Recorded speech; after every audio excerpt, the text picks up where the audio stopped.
tema da mensagem de hoje é não reclame. E eu confesso para vocês que hoje de manhã eu já fui testado.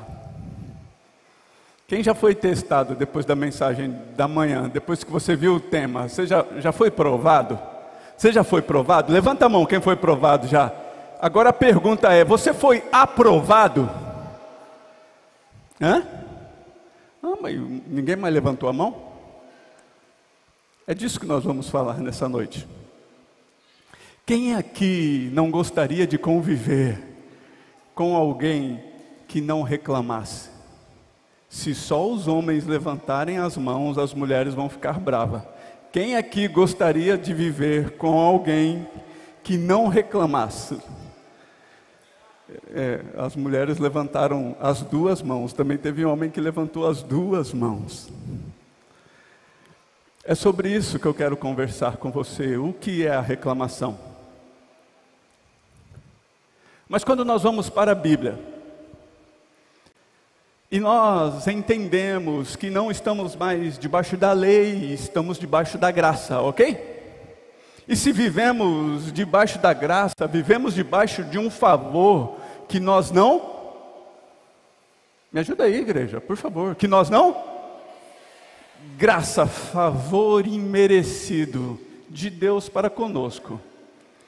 Talvez essa pessoa reclamona que você tem aí do seu lado está debaixo de um favor chamado graça. Você olhou para ela ou para ele e disse assim: eu vou conviver com você, eu vou suportar você, eu vou cuidar de você até Cristo ser aperfeiçoado em você. Eu vou entregar você no céu melhor do que eu peguei aqui na terra. Amém? A Adriana está olhando para mim, sabe por quê? Ela fala sempre isso para mim, gente. É sobre isso que nós vamos falar. Se estamos debaixo do fator chamado graça, favor que não merecemos, coisas que nós não merecíamos viver, ao reclamarmos, precisamos entender que cometemos pecado. Eu quero traduzir reclamação para o nosso contexto religioso aqui, para o nosso contexto gospel. Reclamação significa murmuração.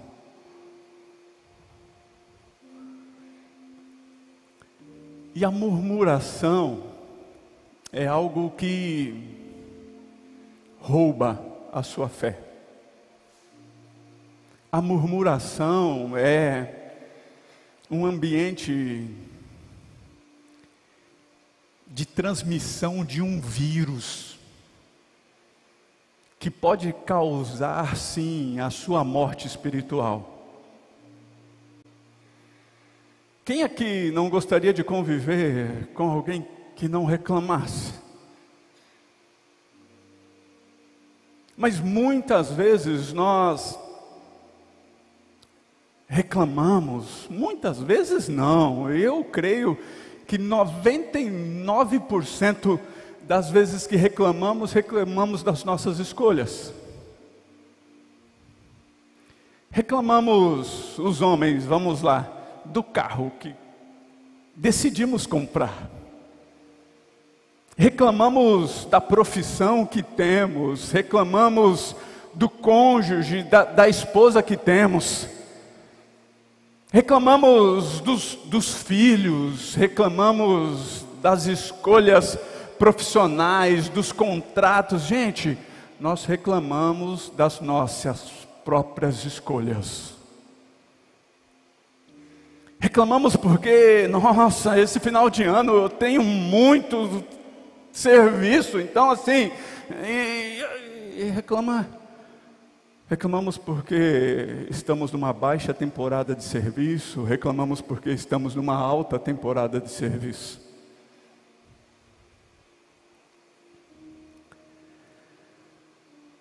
Mas o que eu quero que você entenda é que reclamar é pecado, irmão.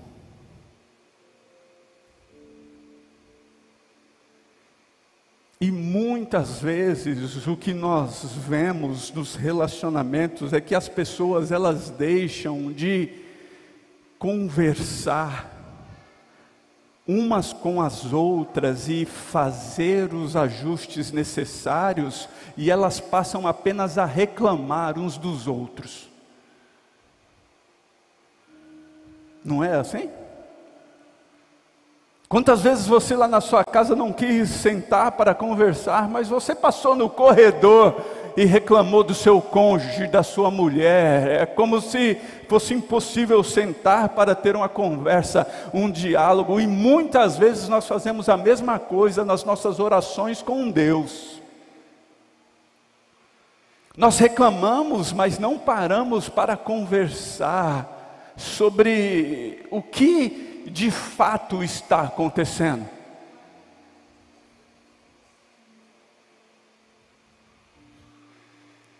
E o que precisamos entender é que uma pessoa que reclama, ela atrai para perto de si pessoas semelhantes.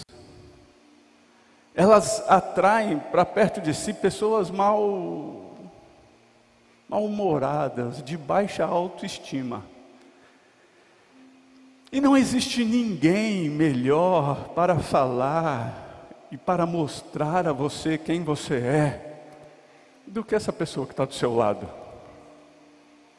Não interessa que nível de relacionamento que você tem. Talvez quem está do seu lado seja o seu cônjuge, talvez quem está do seu lado aí seja o seu filho, talvez quem está do seu lado aí seja seu pai, sua mãe, talvez quem está do seu lado aí seja o seu melhor amigo. Essa pessoa que está próximo a você é a melhor pessoa para falar com você a respeito de quem você é.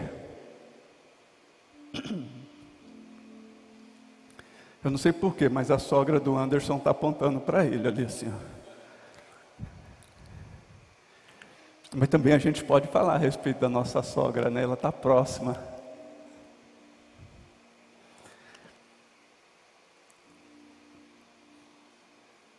E ao entendermos quem somos,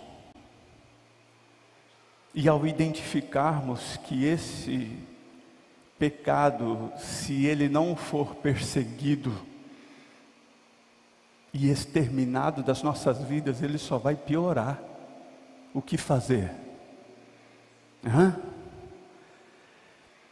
Há mais ou menos 5 anos atrás, nós já 5, 6 anos atrás, nós fizemos uma campanha, 40 dias sem reclamação. Nós tínhamos uma pulseira, nós colocávamos a pulseira no braço e dizíamos 40 dias sem reclamar. 40 dias sem reclamar que o filho esqueceu o lanche em casa, não levou para a escola, daí você tinha que levar o lanche na escola. 40 dias sem reclamar da sua mulher, do seu marido, 40 dias sem reclamar do serviço. E quando nós identificávamos uma reclamação, nós trocávamos a pulseira de braço e começávamos tudo de novo.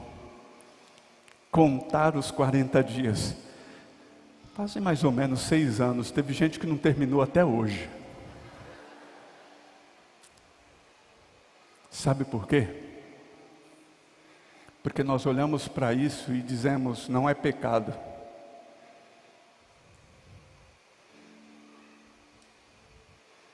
Porque nós resolvemos conviver com algo que o Senhor reprova.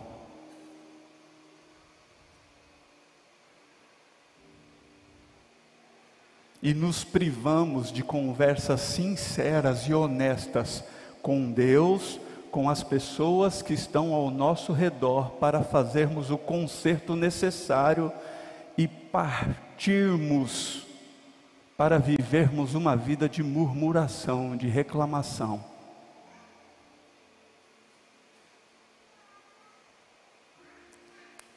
Quem está comigo aí? Eu gostaria de ler com você um texto que está lá em Números capítulo 14.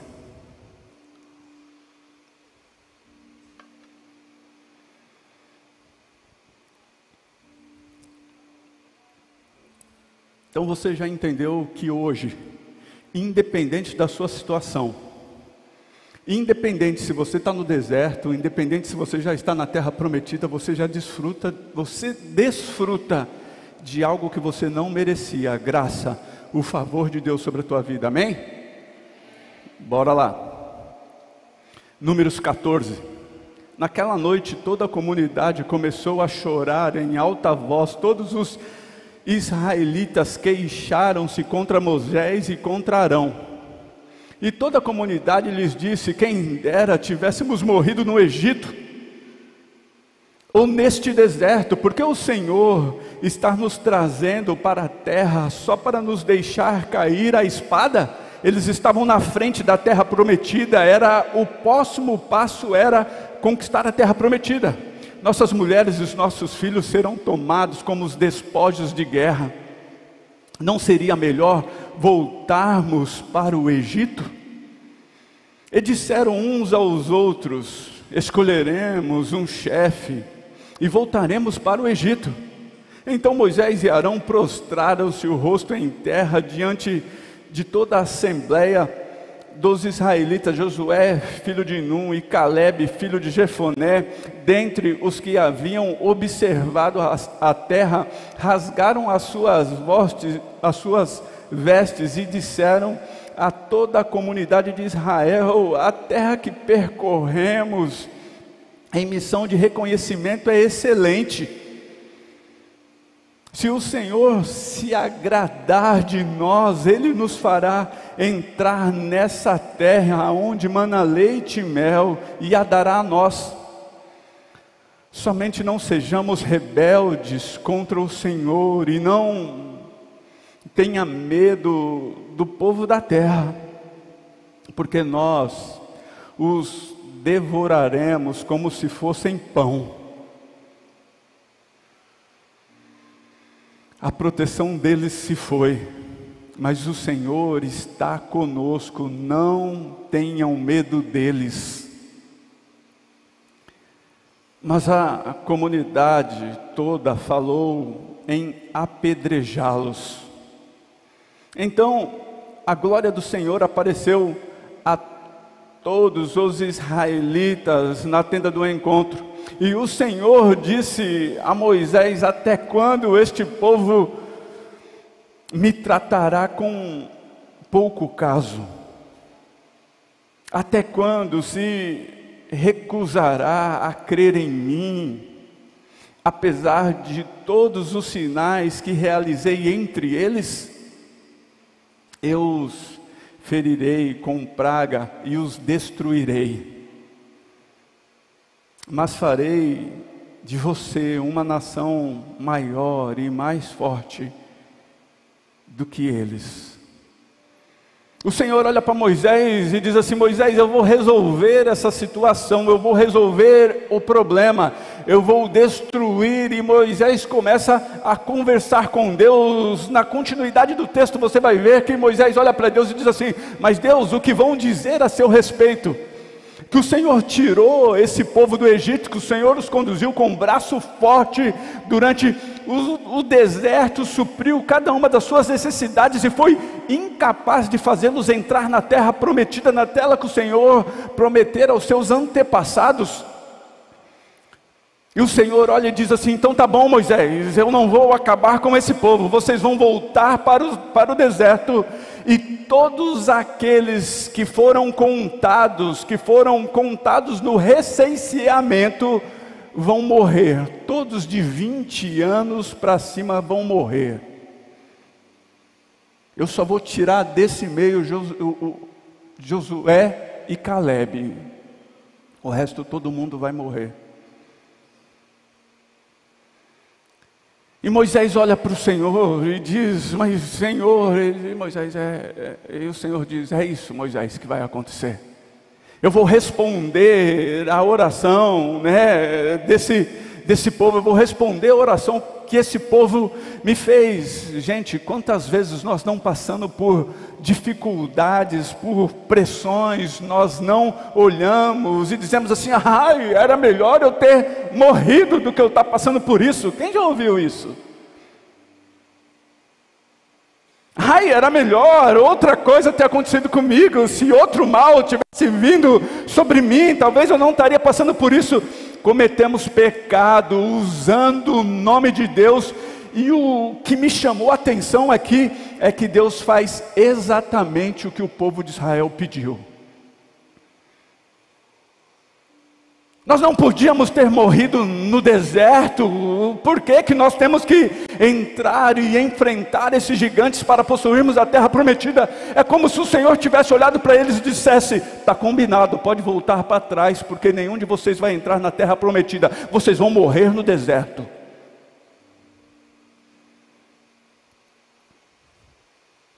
Acordo fechado. O Senhor respondeu uma oração mal feita, não foi? Negócio sem jeito. Quem já fez oração mal feita aqui?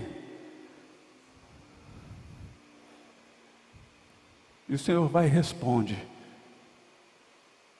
ah, vocês estão com medo de eu não garantir a vitória? Vocês viram todos os meus grandes feitos. Eu tirei vocês do Egito, eu abri o mar, eu dei comida, eu sustentei, eu cuidei das vestes, eu cuidei, quando vocês reclamaram que não tinha carne, eu dei carne, eu dei de beber a vocês no meio da caminhada ao deserto. E agora o Senhor olha para eles e diz assim: vocês ficaram 40 dias espiando uma terra que eu falei que era para vocês entrarem.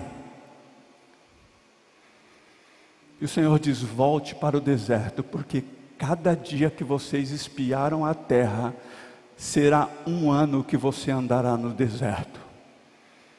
40 anos de deserto pela frente. O que eu quero que você entenda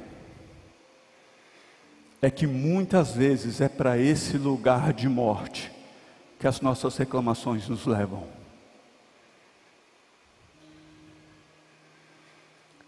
Muitas vezes é essa semente que nós plantamos na vida dos nossos filhos, é essa semente que nós plantamos no nosso casamento, é essa semente que nós plantamos nos nossos negócios, é essa semente que nós semeamos pela nossa cidade.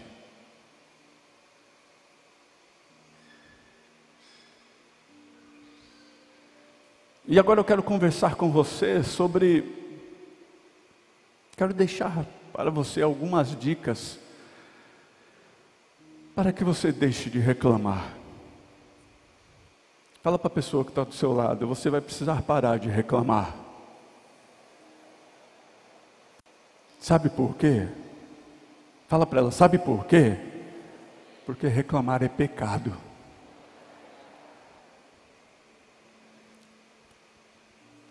Tem gente que teve um prazer de falar isso para o cônjuge. Reclamar pode sim causar a sua morte. Muitas vezes as nossas reclamações são incoerentes.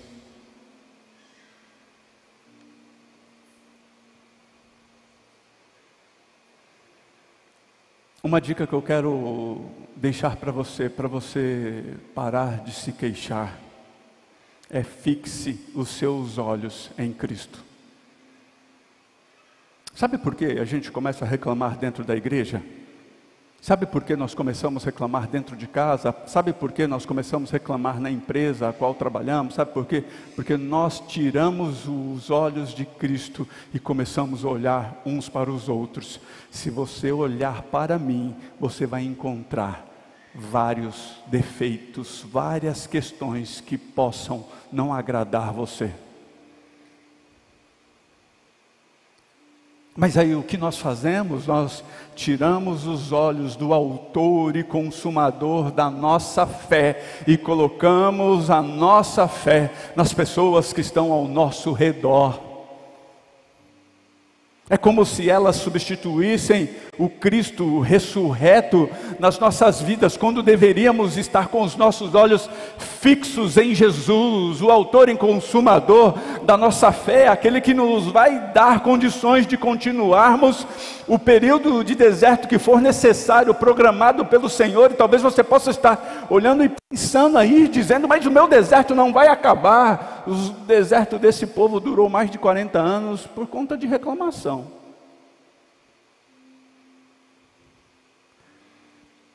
Mas muitas vezes nós não entendemos o porquê não saímos do deserto, né? Muitas vezes não entendemos, e olhamos, mas quando eu vou sair dessa situação, eu vou me livrar disso. E o que precisamos entender, se a murmuração é contra, ela combate a sua fé. Ela combate a sua crença. Para de lutar com você mesmo. Esse é um pecado que precisa ser exterminado da sua vida.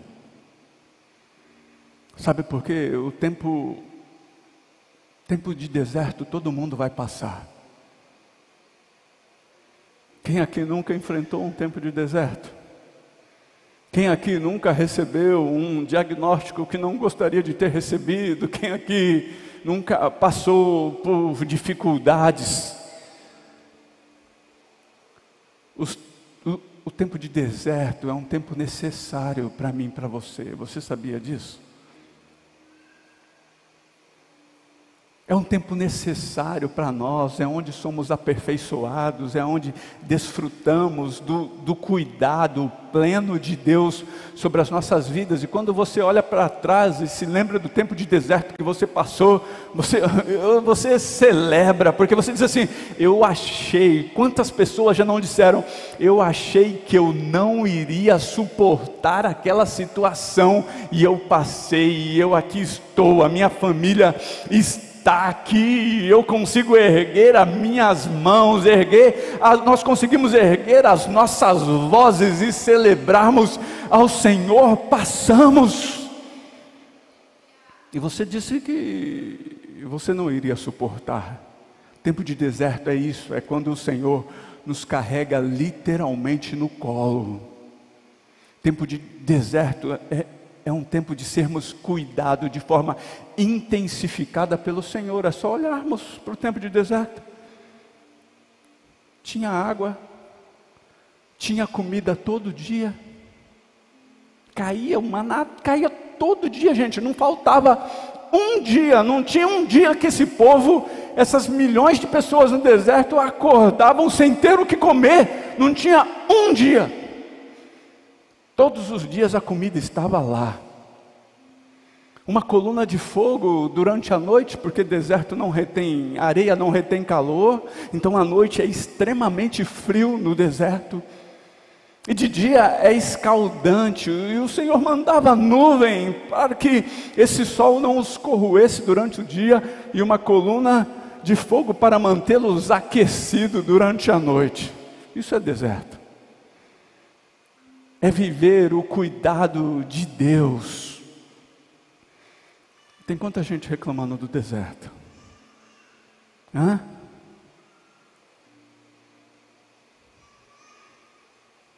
E todo deserto tem um tempo determinado por Deus.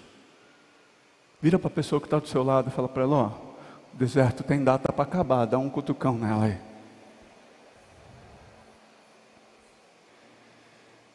Assim, mas para a gente passar logo, assim, a gente passar de fase logo, só para de reclamar. Fala para ela, fala para ele, só para de reclamar, para a gente sair logo ali.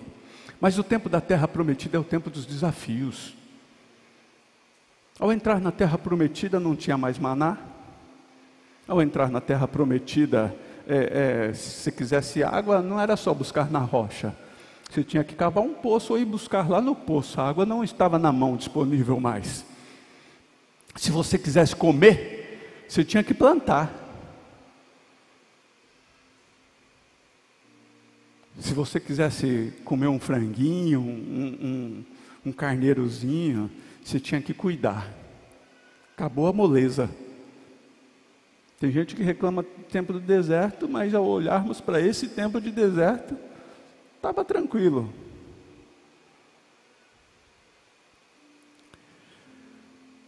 Existe um período específico de deserto para mim e para você. Quanto tempo estamos no deserto ou ficaremos lá, depende de nós.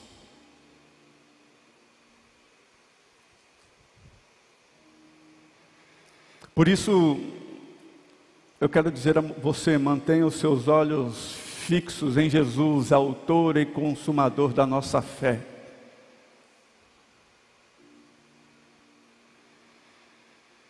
Uma das motivações para você se tornar um reclamão é tirar os olhos de Cristo. Cristo é o nosso Senhor, o nosso Salvador, é aquele que vai nos guiar em meio ao caminho. E o Senhor espera que você passe pelo deserto e seja aprovado o mais rápido possível. A segunda dica é: conduza a sua vida com base na vontade de Deus. E muitas vezes nós achamos que temos razão, e a nossa razão se enche de um senso de justiça próprio, a qual o Senhor não espera que tenhamos. A Bíblia fala que a nossa justiça é como um trapo de imundícia, ela não serve para nada, ela só serve apenas para ser jogado fora e queimado.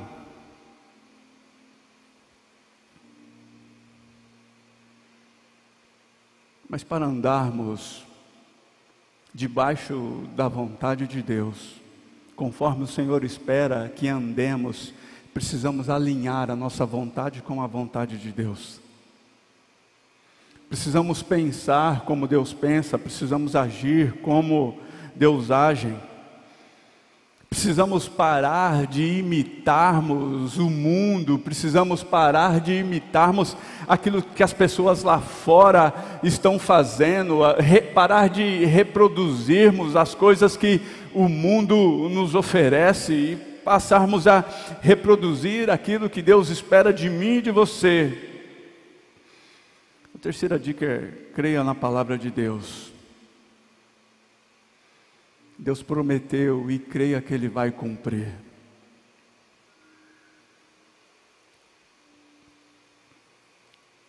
Uma das deficiências desse povo foi, em meio aos milagres, deixar de crer naquilo que Deus prometeu. A Bíblia fala que sem fé é impossível agradar a Deus, e fé é chamar à existência aquilo que nós não conseguimos ver.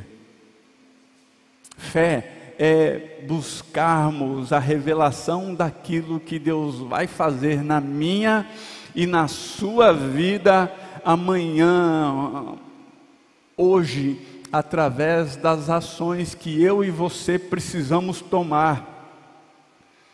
Em Números capítulo 23, versículo 19 diz: Deus não é homem para que minta, e nem filho do homem para que mude de ideia. Acaso Ele fala e deixa de agir? Acaso promete e deixa de cumprir? Mantenhamos os nossos olhos fixos em Jesus, mantenhamos os nossos olhos na promessa, creia em cada uma das promessas que o Senhor te fez. É só olhar de onde Ele te tirou. É só olhar o que te trouxe até aqui.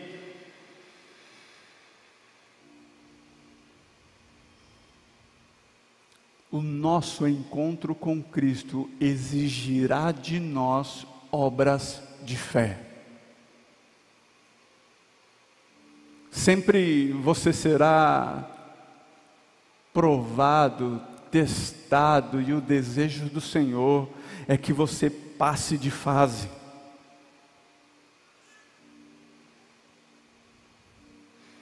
Haja de acordo com a palavra que Deus te deu. Creia como Josué e Calebe. Se o Senhor prometeu, Ele é fiel para cumprir. O que o Senhor prometeu para você?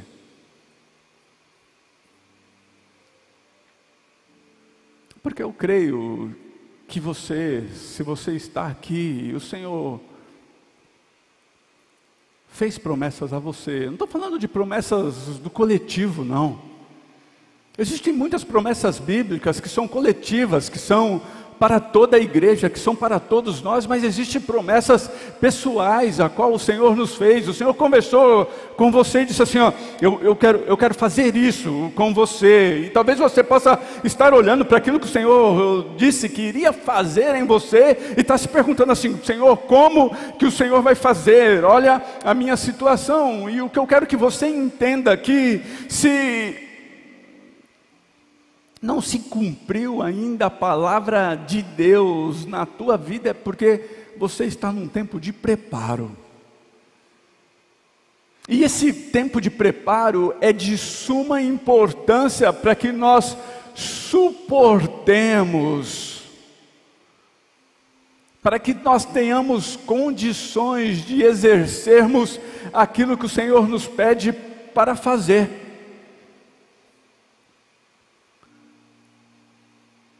Como você avaliaria a sua fé nas promessas de Deus hoje?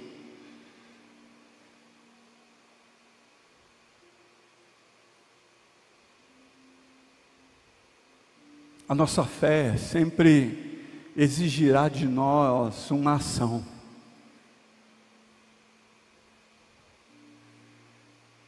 De nada adianta crer se nós não tomarmos a iniciativa de agirmos. Era simples, esse povo tinha a promessa. Esse povo ouviu e viveu o cuidado do Senhor em toda a trajetória do deserto. Esse povo tinha uma palavra da terra que o Senhor prometeu aos seus antepassados, e mesmo assim, eles ficaram reclamando porque eles não conseguiram agir.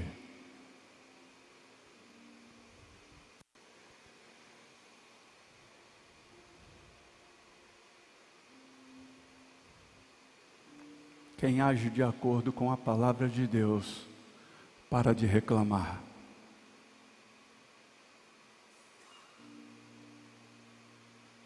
O Senhor está olhando para você nessa noite, dizendo assim, ei, para de reclamar daquilo que eu estou fazendo na sua vida.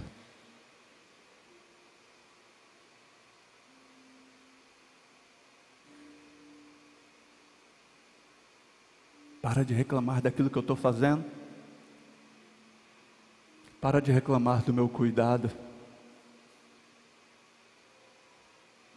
E muitas vezes aquilo que deveria nos indignar, a nossa indisposição em lutar,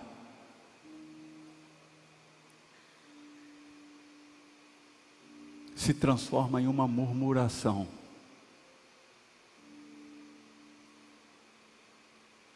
Onde nos é roubado a fé. E a crença, o crer, perde o sentido, porque não conseguimos nos mover debaixo de uma palavra que o Senhor nos deu.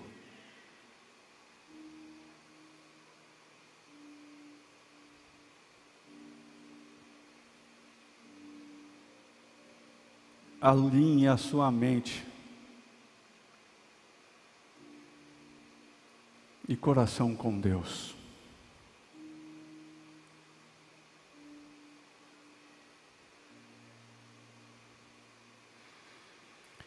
Se você for olhar o texto a qual nós lemos, os 10 espias não estavam em pecado. Apenas tinham o coração desalinhado, mas voltaram e cometeram pecado. Todo coração desalinhado será tendencioso ao pecado. Então assim, está com o coração desalinhado lá na sua casa? Deixa eu te falar uma coisa, a tendência é pecar. Está com o coração desalinhado lá no seu trabalho, a tendência é pecar. está com o coração desalinhado aqui no ministério da igreja, deixa eu te falar, a tendência é pecar.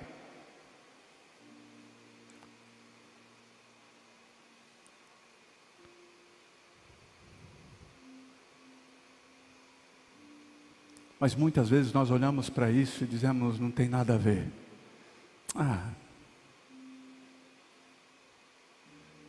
Nos amoldamos aos padrões do mundo. E convivemos com aquilo que vai nos causar danos e nos trazer morte.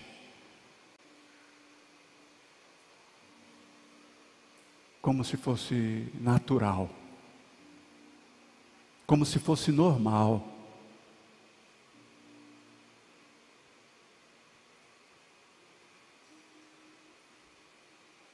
Tem gente pensando assim, ei pastor, eu até gostava de fazer uma reclamaçãozinha.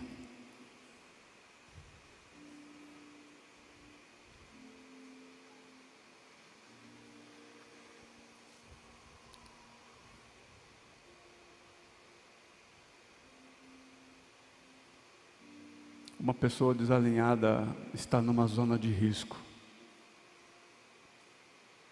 numa zona de vulnerabilidade, onde é uma questão de tempo, para que você seja conduzido pelo seu coração que é enganoso ou por Satanás.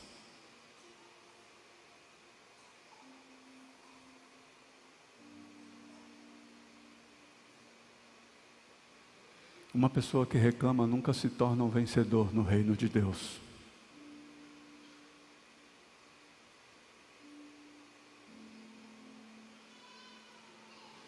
Uma pessoa reclamona nunca terá êxito na sua vida.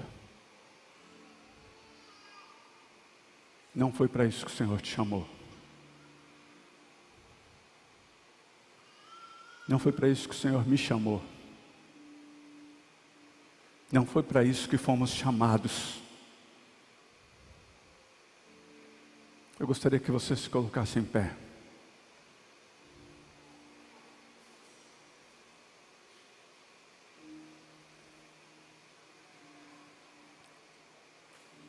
Eu quero que você entenda que a reclamação, ela anda de mãos dadas com a incredulidade.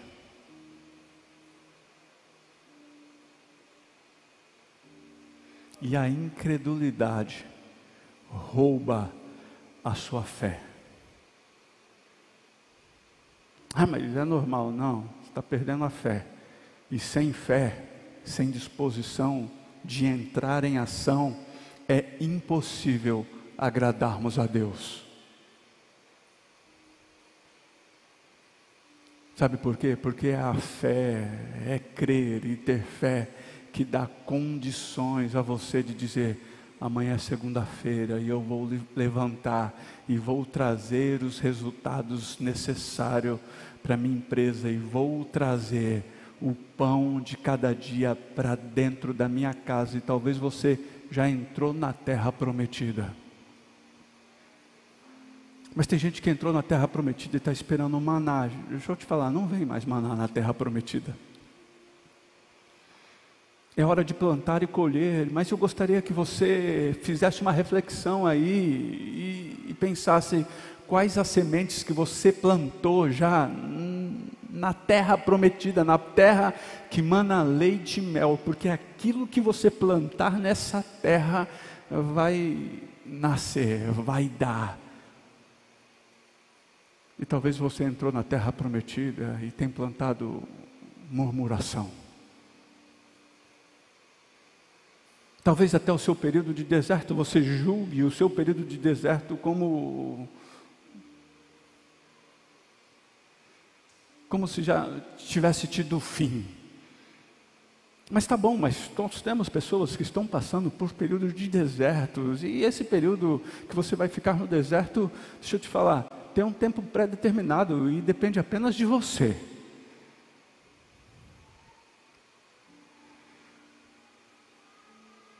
Cuidado com o que sai da sua boca no período de deserto. A Bíblia fala que o Senhor conhece aquilo que nós vamos pronunciar antes que saia da nossa boca.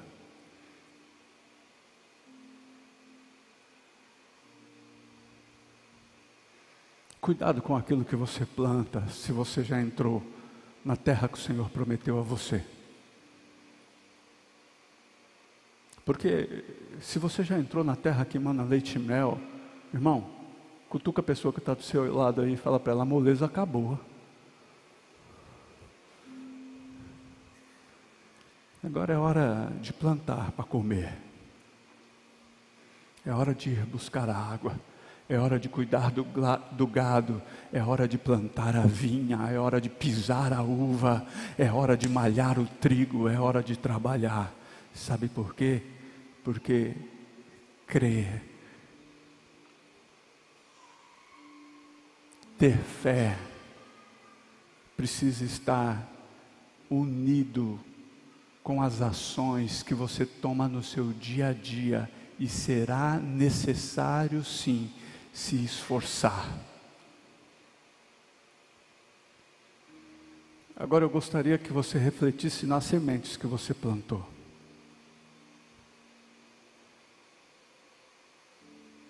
E se você murmurou contra o seu casamento, contra o seu cônjuge, contra os seus filhos, contra o seu trabalho, contra a sua vida, dissesse: Senhor, quero aproveitar o fator chamado graça.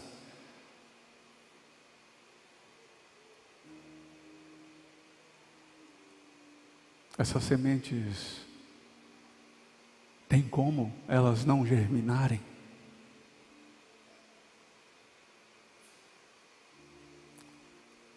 Porque aquilo que plantamos, certamente, como diz a Bíblia, colheremos.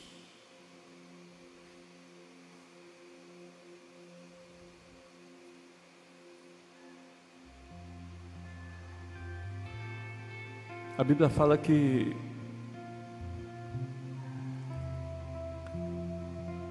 essa é uma lei que rege a humanidade, não é uma exclusividade nossa.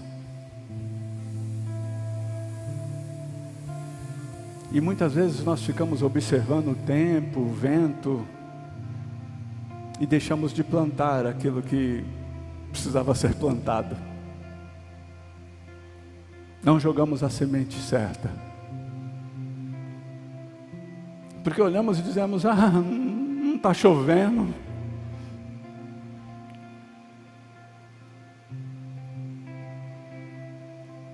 Porque olhamos e dizemos: não vai dar certo, nós não vamos colher.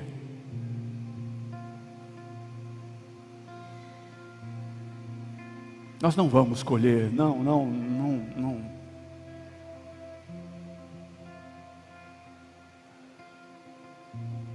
Todas as nossas orações,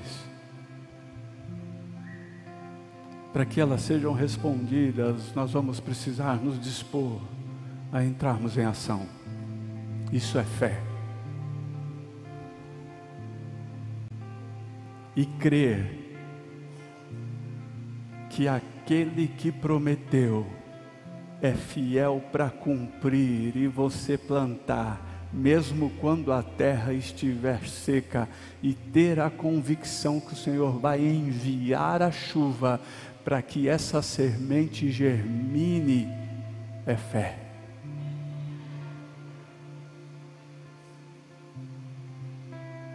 Se não me falha a memória, em 1994, nós estávamos numa cidade, meu pai foi enviado para ser pastor numa cidade aqui no interior de São Paulo, União Paulista. E nós tínhamos um irmão lá na igreja que era agricultor, e ele disse, eu lembro quando ele chegou na igreja e disse: pastor, eu plantei, agora eu preciso que chova.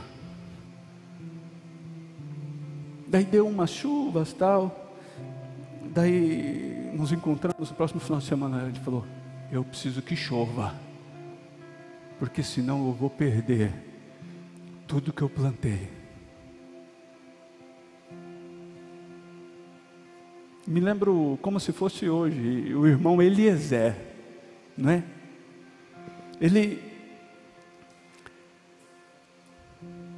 E um dia nós vimos um tempo de chuva, e ele chegou na igreja dizendo, choveu. Aí, choveu aonde, rapaz? Ele falou, choveu, na minha terra choveu. 2 metros para lá do vizinho não choveu, eu fui do outro lado da cerca, 2 metros para lá da cerca não choveu, mas na minha terra choveu. Mas muitas vezes nós estamos apenas olhando para o tempo e deixamos de fazer aquilo que o Senhor nos incumbiu que fizéssemos. E aquilo que o Senhor diz para você nessa noite: ei, pare de conviver com a reclamação, porque é ela que tem trazido desânimo para a sua vida. Ela que tem roubado a sua fé. Ela que tem paralisado você. É ela que tem roubado as suas energias, e por isso você se encontra desanimado, você se encontra sem forças. O Senhor está olhando para você dizendo: ei, é hora de parar de murmurar.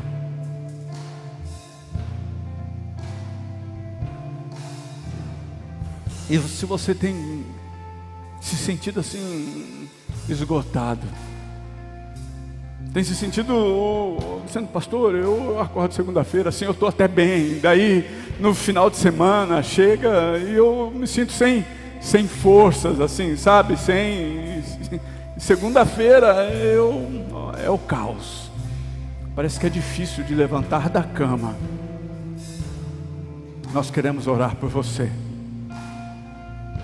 Nós queremos injetar e dar a você uma injeção de ânimo, e essa injeção de ânimo é: para de reclamar e creia em cada uma das promessas que o Senhor fez a você. Se você precisa de uma oração, eis aqui o altar, nós queremos orar por você. Se você tem vivido questões no seu casamento que tem olhado e tem dito assim: nossa, mas eu estou desanimado, nós queremos orar por você. Mas não saia desse lugar sem dizer: Senhor, aquilo que te desagrada hoje, por mais que era feliz, por mais que me deixava contente, eu deixo de fazer. Eu vou parar de murmurar, eu vou parar de reclamar, no nome de Jesus Cristo. E que o Senhor, tantas e quantas vezes forem necessário, acenda a luz de alerta, porque aquilo que te desagrada passará a me desagradar, e eu vou deixar de fazer, em nome de Jesus. Se você precisa de uma oração, nós queremos orar por você.